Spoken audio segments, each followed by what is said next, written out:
नमस्कार दोस्तों, प्रस्तुत कर रही हूँ कथा सम्राट मुंशी प्रेमचंद द्वारा लिखी हुई कहानी पत्नी से पति।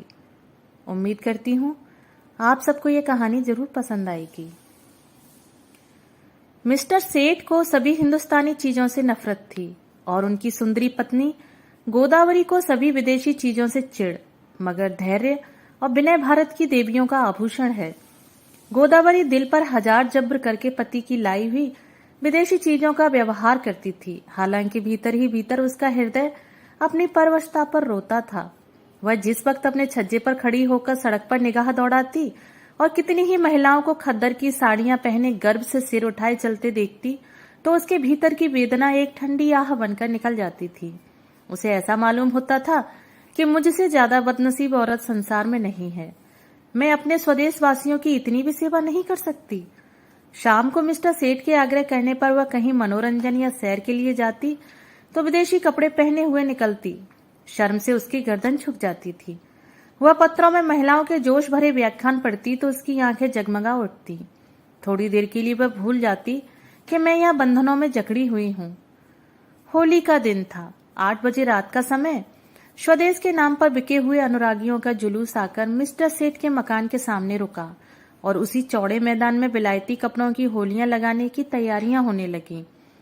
गोदावरी अपने कमरे में खिड़की पर खड़ी यह समारोह देखती थी और दिल महसूस कर रह जाती थी। एक वह है जो यों खुश खुश आजादी के नशे से मतवाले गर्भ से सिर उठाए होली लगा रहे हैं, और एक मैं हूं कि पिंजड़े में बंद पक्षी की तरह फड़फड़ा रही हूं। इन तीलियों को कैसे तोड़ दूं? उसने कमरे में निगाह दौड़ाई। सभी चीजें विदेशी थीं, स्वदेशी एक सूत भी न था। यही चीजें वहां जलाई जा रही थीं और वही चीजें यहाँ उसके हृदय में संचित गिलानी की भांति संदूकों में रखी हुई थीं। उसके जी में एक लहर उठ रही थी कि इन चीजों को उठाकर उसी होली में डाल दे, उसकी सारी गिलानी और दुर्बलता जलकर भस्म हो जाए। मगर पति की अप्रसन्नता के भय से उसका हाथ पकड़ लिया। सहसा मिस्टर सेठ ने अंदर आकर कहा, जरा इन सिरफिरों को तो देखो, कपड़े जला रहे हैं। यह पागलपन, उन्माद और विद्रोह नहीं तो और क्या है?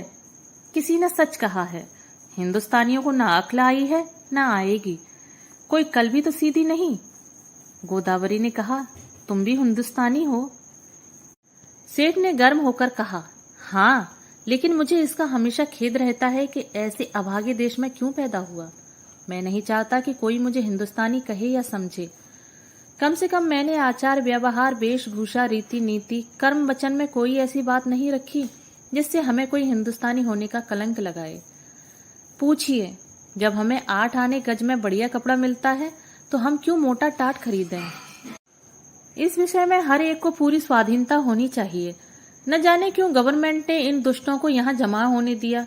अगर मेरे हाथ में अधिकार होता तो सबों को जहन्नुम रसीद कर देता, तब आटे दाल का भाव मालूम होता।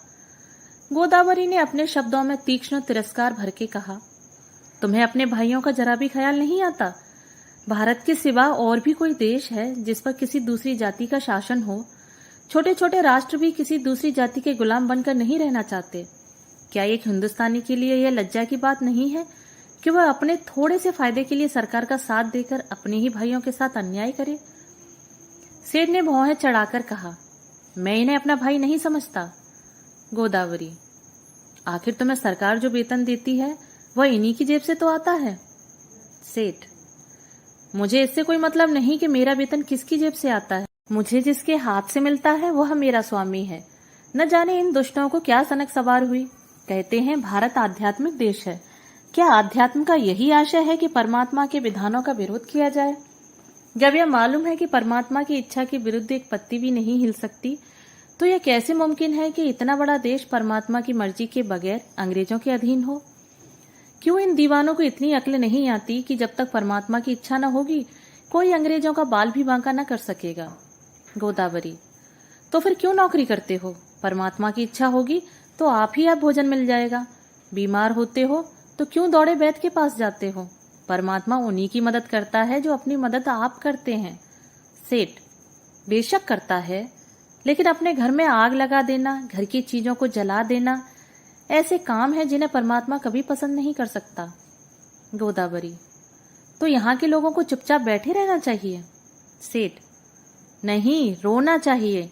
इस तरह रोना चाहिए जैसे बच्चे माता के दूध के लिए रोते हैं। सहसा होली जली, आग की शिखाएं आसमान से बातें करने लगी, मानो स्वाधीनता की देवी अग्नि वस्त्र धारण किए हुए आकाश के देवताओं से गले मिलने जा रही हो। दीनानाथ ने खिड़की बंद कर दी। उनके लिए यह दृश्य भी असह्य था। गोदावरी इस तरह खड़ी रही जैसे कोई गाय कसाई के खूंटे पर खड़ी हो। उसी वक्त किसी के गाने की आवाज आई, वतन की देखिए तकदीर कब बदलती है। गोदावरी के विषाद से भरे हुए हृदय में एक चोट लगी। उसने खिड़की खोल दी और नीचे की तरफ झांका। होली अब भी जल रही थी और एक अंधा लड़का अपनी खंजरी बजाकर गा रहा था, वतन की देखिए तकदीर कब बदलती है। वह खिड़की के सामने पहुंचा तो गोदावरी ने पुकारा, ओ अंधे, खड़ा रह।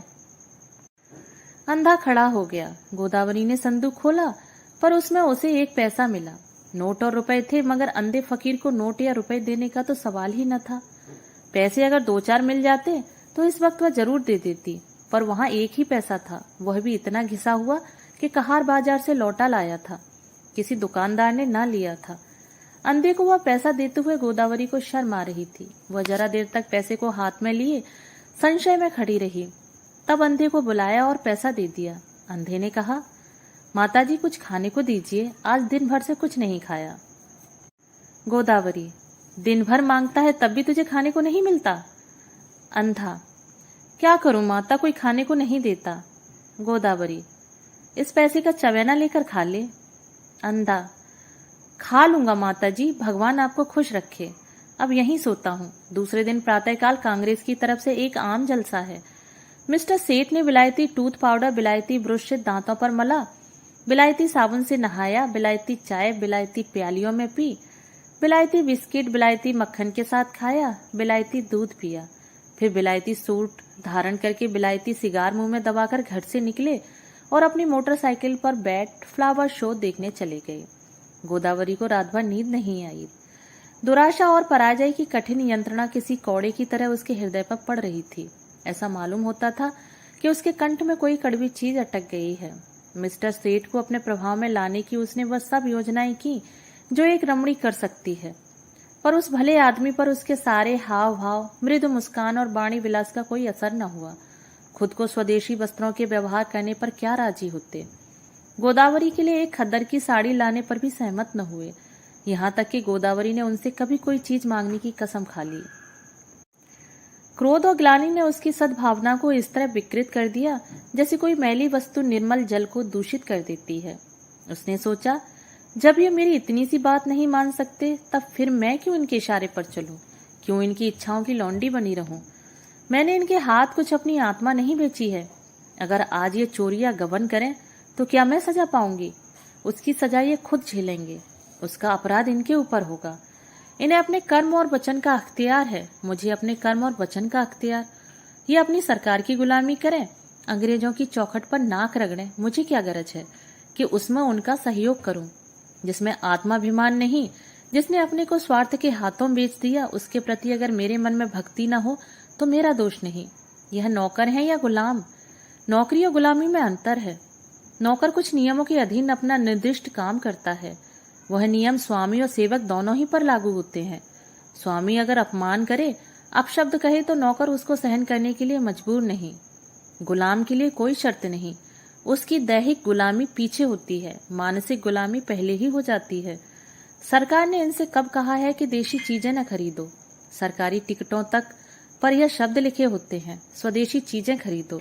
इससे विदित है कि सरकार देशी चीजों का निषेध करती, फिर भी यह महाशय सुरखुरू बनने की फिक्र में सरकार से भी 2 अंगुल आगे बढ़ना चाहते हैं। मिस्टर सेठ ने कुछ झेपते हुए कहा, कल फ्लावर शो देखने चलोगी? गोदावरी ने विरक्त मन से कहा, नहीं, बहुत अच्छा तमाशा है, मैं कांग्रेस के जलसे में जा रही हूँ। मिस्टर सेठ के ऊपर यदि छत गिर पड़ी होती या उन्होंने बिजली का तार हाथ से पकड़ लिया होता तो भी वह इतने बदहवास न होते। आंखें फाड़कर बोले, तुम कांग्रेस के जलमे में जाओगी? हाँ, जरूर जाऊंगी। मैं नहीं चाहता कि तुम वहां जाओ। अगर तुम मेरी परवाह नहीं करते तो मेरा धर्म नहीं कि तुम्हारी हर एक आज्ञा का पालन करूं। मिस्टर सेठ ने आंखों में विष भरकर कहा, नतीजा बुरा होगा। गोदावरी मानो तलवार के सामने छाती खोलकर बोली, इसकी चिंता नहीं, तुम किसी के ईश्वर नहीं हो। मिस्टर सेठ खूब गर्म पड़े, धमकियां दी, आखिर मुंह फेर कर लेटे रहे। प्रातःकाल फ्लावर शो जाते समय भी उन्होंने गोदावरी से कुछ न कहा। गोदावरी जिस समय कांग्रेस के जलसे में पहुंची तो कई हजार मर्दों और औरतों का जमात था। मंत्री ने चंदे की अपील की थी और कुछ लोग चंदा दे रहे थे। गोदावरी उस जगह खड़ी हो गई जहां और स्त्रियां जमा थीं और देखने लगी कि लोग क्या देते हैं। अधिकांश लोग 2-2, 4-4 आना ही दे रहे थे। वहां ऐसा धनवान था ही कौन। उसने अपनी जेब टटोली तो 1 रुपया निकला। उसने समझा यह काफी है। इसी इंतजार में थी कि झोली सामने आवे तो उसमें डाल दूं। सहसा वही अंधा लड़का जिसे कि उसने 1 पैसा दिया था न जाने किधर से आ गया और ज्यों ही चंदे की झोली उसके सामने पहुंची उसने उसमें कुछ डाल दिया। सबकी आंखें उसकी तरफ उठ गईं। सबको कुतूहल हो रहा था कि अंधे ने क्या दिया। कहीं 1 आध पैसा मिल गया होगा। दिन भर गला फाड़ता है, तब भी तो उस बेचारे को रोटी नहीं मिलती।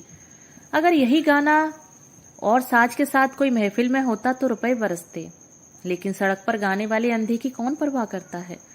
झोली में पैसा डालकर अंधा वहां से चल दिया और कुछ दूर जाकर गाने लगा, वतन की देखिए तकदीर कब बदलती है। सभापति ने कहा, मित्रों देखिए यह वह पैसा है जो एक गरीब अंधा लड़का इस झोली में डाल गया है। मेरी आंखों में इस 1 पैसे की कीमत किसी अमीर के 1000 रुपए से कम नहीं। शायद यही इस गरीब की सारी बिसात होगी। जब ऐसे गरीबों की सहानुभूति हमारे साथ है तो मुझे सत्य की विजय में कोई संदेह नहीं मालूम होता। हमारे यहाँ क्यों इतने फकीर दिखाई देते हैं? या तो इसलिए कि समाज में इन्हें कोई काम नहीं मिलता, या दरिद्रता से पैदा हुई बीमारियों के कारण यह अब इस योग्य ही नहीं रह गए कि कुछ काम करें, या भिक्षावृत्ति ने इनमें कोई सामर्थ्य ही नहीं छोड़ी। स्वराज के सिवा इन गरीबों का अब उद्धार कौन कर सकता है? देखिए वह गा रहा है, वतन की देखिए तकदीर कब बदलती है। इस पीड़ित हृदय में कितना उत्सर्ग! क्या अब भी कोई संदेह कर सकता है कि यह किसकी आवाज है? पैसा ऊपर उठाकर, आप में कौन इस रत्न को खरीद सकता है? गोदावरी के मन में जिज्ञासा हुई, क्या यह वही पैसा तो नहीं जो रात मैंने उसे दिया था? क्या सचमुच उसने रात को कुछ नहीं खाया? उसने जाकर समीप से पैसे को देखा जो मेज पर रख दिया गया था। उसका हृदय धक से हो गया। यह वही घिसा हुआ पैसा था। उस अंधे की दशा, उसके त्याग का स्मरण करके गोदावरी अनुरक्त हो उठी। कांपते हुए स्वर में बोली, मुझे आप यह पैसा दे दीजिए, मैं 5 रुपए दूंगी। सभापति ने कहा, एक बहन इस पैसे के दाम 5 रुपए दे रही हैं। दूसरी आवाज आई 10 रुपए, तीसरी आवाज आई 20 रुपए।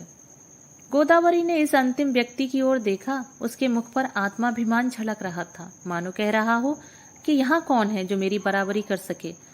गोदावरी के मन में स्पर्धा का भाव जाग उठा। चाहे कुछ हो जाए, इसके हाथ में यह पैसा न जाए। समझता है इसने 20 रुपए क्या कह दिए, संसार को मोल ले लिया। गोदावरी ने कहा 40 रुपए। उस पुरुष ने तुरंत कहा 50 रुपए। हजारों आंखें गोदावरी की ओर उठ गईं, मानो कह रही हों, अब आप ही हमारी लाज रखिए। गोदावरी ने उस आदमी की ओर देखकर धमकी से मिले हुए स्वर में कहा 100 रुपए। धनी आदमी ने भी तुरंत कहा 120 रुपए। लोगों के चेहरे पर हवाइयां उड़ने लगी। समझ गए इसी के हाथ विजय रही। निराश आंखों से गोदावरी की ओर ताकने लगे, मगर ज्यों ही गोदावरी मुंह से 150 निकला, चारों तरफ तालियां पड़ने लगी, मानो किसी दंगल के दर्शक अपने पहलवान की विजय पर मतवाले हो गए हों। उस आदमी ने फिर कहा 225। गोदावरी बोली 200। फिर चारों तरफ से तालियां पड़ी। प्रतिद्वंदी ने अब मैदान से हट जाने में ही अपनी कुशल समझी। गोदावरी विजय के गर्व व नम्रता का पर्दा डाले हुए खड़ी थी और हजारों शुभकामनाएं उस पर फूलों की तरह बरस रही थीं। जब लोगों को मालूम हुआ कि यह देवी मिस्टर सेठ की बीवी हैं, तो उन्हें ईर्ष्यामय आनंद के साथ उस पर दया भी आई। मिस्टर सेठ अभी फ्लावर शो में ही थे कि एक पुलिस के अफसर ने उन्हें यह घातक संवाद सुनाया। मिस्टर सेठ सकते में पड़ गए, मानो सारी देह शून्य पड़ गई हो। फिर दोनों मुट्ठियां बांध ली, दांत पीसे, होठ चबाए और उसी वक्त घर चले। उनकी मोटरसाइकिल कभी इतनी तेज न चली थी। घर में कदम रखते ही उन्होंने चिंगारियां भरी आंखों से देखते हुए कहा, क्या तुम मेरे मुंह पर कालिख पुतवाना चाहती हो? गोदावरी ने शांत भाव से कहा, कुछ मुंह से भी तो कहो या गालियां ही दिए जाओगे। तुम्हारे मुंह में कालिख लगेगी तो क्या मेरे मुंह पर न लगेगी? तुम्हारी जड़ खुदेगी तो मेरे लिए दूसरा कौन सा सहारा है? मिस्टर सेठ, सारे शहर में तूफान मचा हुआ है, तुमने मेरे रुपए दिए क्यों? गोदावरी ने उसी शांत भाव से कहा, इसलिए कि मैं उसे अपना ही रुपया समझती हूँ। मिस्टर सेठ दांत किटकिटाकर बोले, हरगिज नहीं, तुम्हें मेरा 1 रुपया भी खर्च करने का कोई हक नहीं है। गोदावरी, बिल्कुल गलत। तुम्हारे रुपए खर्च करने का जितना अधिकार तुम्हें है उतना ही मुझे भी है। हाँ, जब तलाक का कानून पास करा लोगे और तलाक दे दोगे तब न रहेगा। मिस्टर सेठ ने अपना हैट इतनी जोर से मेज पर फेंका कि वह लुढ़कता हुआ जमीन पर गिर पड़ा और बोले, मुझे तुम्हारी अक्ल पर अफसोस होता है। जानती हो तुम्हारी इस उद्दंडता का क्या नतीजा होगा? मुझसे जवाब तलब हो जाएगा। बतलाओ, क्या जवाब दूंगा? जब यह जाहिर है कि कांग्रेस सरकार से दुश्मनी कर रही है तो कांग्रेस की मदद करना सरकार के साथ दुश्मनी करना है। तुमने तो नहीं की कांग्रेस की मदद, तुमने तो की। इसकी सजा मुझे मिलेगी या तुम्हें? अगर मैं चोरी करूं तो क्या तुम जेल जाओगे? चोरी की बात और है, यह बात और है। तो क्या कांग्रेस की मदद करना चोरी या डाके से भी बुरा है? हाँ, सरकार नौकर के लिए चोरी या डाके से भी कहीं बुरा है। मैंने यह नहीं समझा था। अगर तुमने यह नहीं समझा तो तुम्हारी ही बुद्धि का भ्रम था। रोज अखबारों में देखती हो फिर भी मुझसे पूछती हो।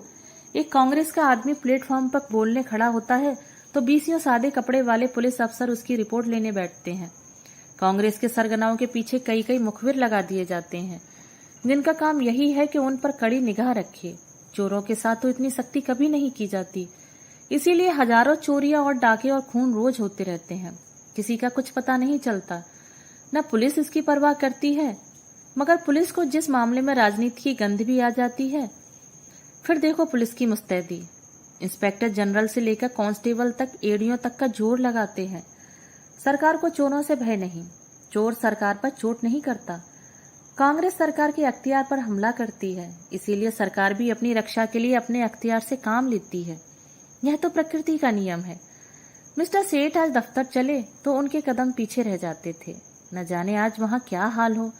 रोज की तरह दफ्तर में पहुंचकर उन्होंने चपरासियों को डांटा नहीं, क्लर्कों पर रोब नहीं जमाया। चुपके से जाकर कुर्सी पर बैठ गए। ऐसा मालूम होता था कोई तलवार सिर पर लटक रही है। साहब की मोटर की आवाज सुनते ही उनके प्राण सूख गए। रोज वह अपने कमरे में बैठे रहते थे। जब साहब आकर बैठ जाते थे तब आध घंटे के बाद मिसलें लेकर पहुंचते थे। आज वह बरामदे में खड़े थे। साहब उतरे तो झुककर उन्होंने सलाम किया, मगर साहब ने मुंह फेर लिया। लेकिन वह हिम्मत नहीं हारे, आगे बढ़कर पर्दा हटा दिया। साहब कमरे में गए तो सेठ साहब ने पंखा खोल दिया, मगर जान सूखी जाती थी कि देखें कब सिर पर तलवार गिरती है। साहब ज्यों ही कुर्सी पर बैठे, सेठ ने लपक का सिगार केस और दिया सलाई मेज पर रख दी। एकाएक ऐसा मालूम हुआ मानो आसमान फट गया हो। साहब गरज रहे थे, तुम दगाबाज आदमी हो। सेठ ने इस तरह साहब की तरफ देखा जैसे उनका मतलब नहीं समझे। साहब ने फिर गरज कर कहा, तुम दगाबाज आदमी हो। मिस्टर सेठ का खून गर्म हो उठा। बोले, मेरा तो ख्याल है मुझसे बड़ा राजभक्त इस देश में ना होगा। साहब, तुम नमक हराम आदमी हो। मिस्टर सेठ के चेहरे पर सुर्खी आई। आप व्यर्थ ही अपनी जबान खराब कर रहे हैं। साहब, तुम शैतान आदमी हो। मिस्टर सेठ की आंखों में सुर्खी आई। आप मेरी बेइज्जती कर रहे हैं, ऐसी बातें सुनने की मुझे आदत नहीं।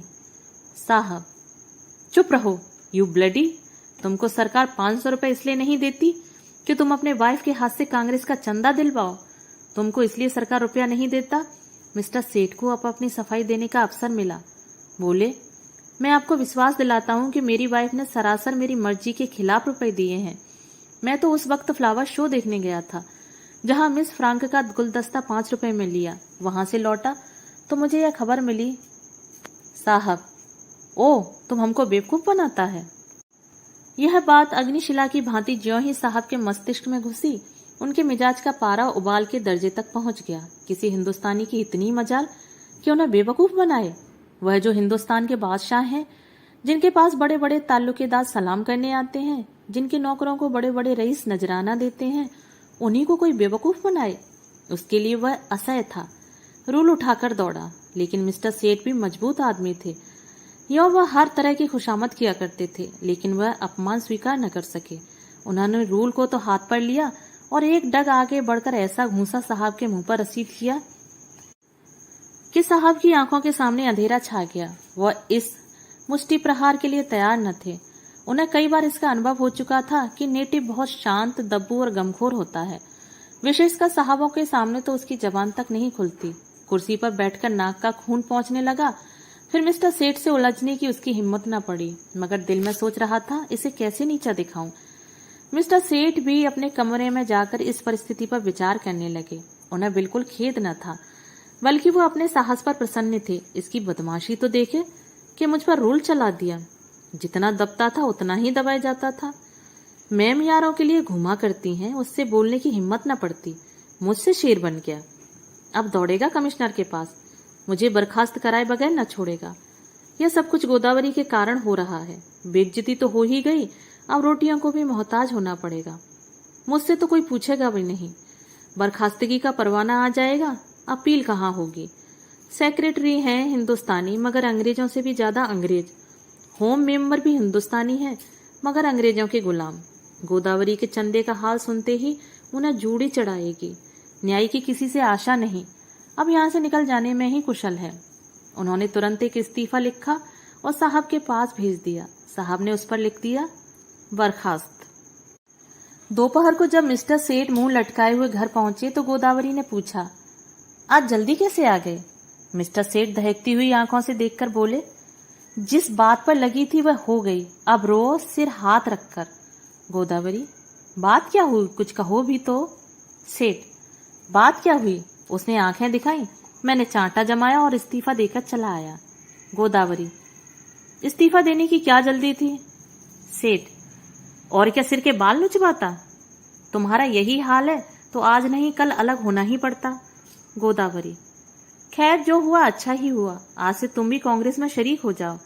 सेठ ने होठ चबाकर कहा, लजाओगी तो नहीं, ऊपर से घाव पर नमक छिड़कती हो। गोदावरी, लजाऊं क्यों, मैं तो खुश हूं कि तुम्हारी बेड़ियां कट गईं।